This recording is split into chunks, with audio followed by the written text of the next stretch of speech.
Bom, e hoje é um dia importante, o STF deve decidir sobre a prisão em segunda instância. Reportagem de Afonso Marangoni. O Supremo Tribunal Federal retoma hoje o julgamento da legalidade de prisão após condenação em segunda instância. Um dia antes da sessão, o ministro Luiz Edson Fachin, que é o relator da Lava Jato na corte, disse não ver efeito catastrófico para a operação se o entendimento for alterado. Ele negou que uma eventual mudança possa favorecer a impunidade. Segundo Fachin, os ministros estão apenas decidindo qual é o marco inicial do cumprimento da pena e, independentemente do resultado, ninguém sairá do julgamento declarado inocente. O ministro disse ainda que ninguém deve ser solto automaticamente se o entendimento mudar. Para Edson Fachin, cada caso deve ser analisado pelo juiz responsável, que pode decretar a preventiva e manter o réu preso se os requisitos forem atendidos. Entre os possíveis beneficiados com uma mudança de entendimento estão o ex-presidente Lula, o ex-ministro da Casa Civil José Dirceu e o ex-presidente da Câmara dos Deputados Eduardo Cunha.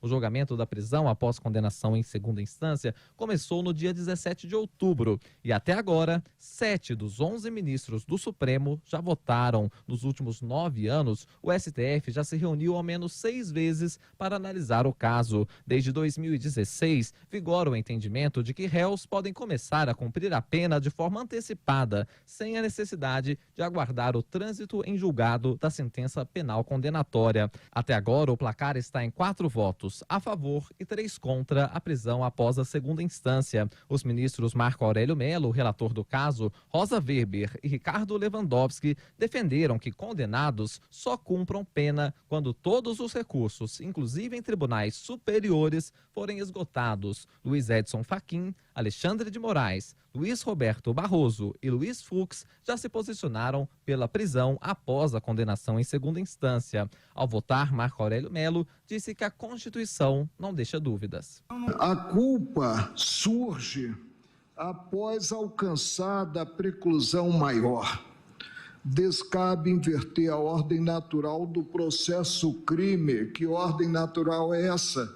Apurar para, selada a culpa, prender em verdadeira execução da pena. Alexandre de Moraes, que abriu a divergência, disse que em 31 anos de Constituição, por 24, o STF considerou que prender já na decisão de segundo grau não fere a presunção de inocência. Não se pode transformar esses tribunais, seja um Tribunal de Justiça, Tribunal Regional Federal, tribunais militares estaduais, onde existirem, em tribunais de mera passagem.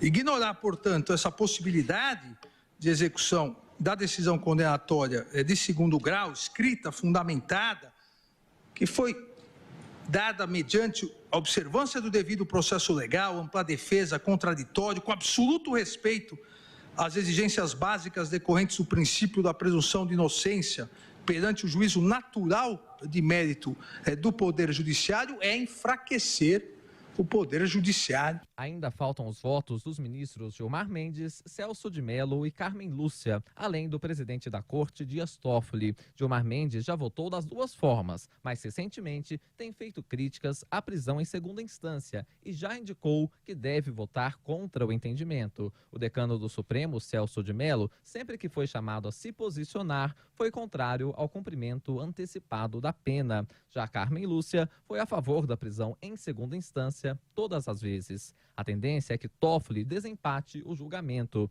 Em 2016, ele votou a favor da prisão em segunda instância, mas desde então tem sido contra essa possibilidade. Na semana passada, inclusive, o presidente do Supremo enviou uma proposta ao Congresso para impedir a prescrição até o fim do julgamento de recursos nos tribunais superiores. A proposta, que alteraria o Código Penal, prevê que os prazos de prescrição sejam interrompidos quando houver recursos ao Superior Tribunal de Justiça ou ao Supremo Tribunal Federal. Nesta quarta-feira, por 6 votos a 4, o Supremo rejeitou um pedido de revisão da condenação do senador Assir Gurgax, do PDT de Rondônia. Em 2018, ele foi sentenciado pela Corte a 4 anos e 6 meses de prisão em regime semiaberto por desvio de finalidade na aplicação de empréstimo de banco público.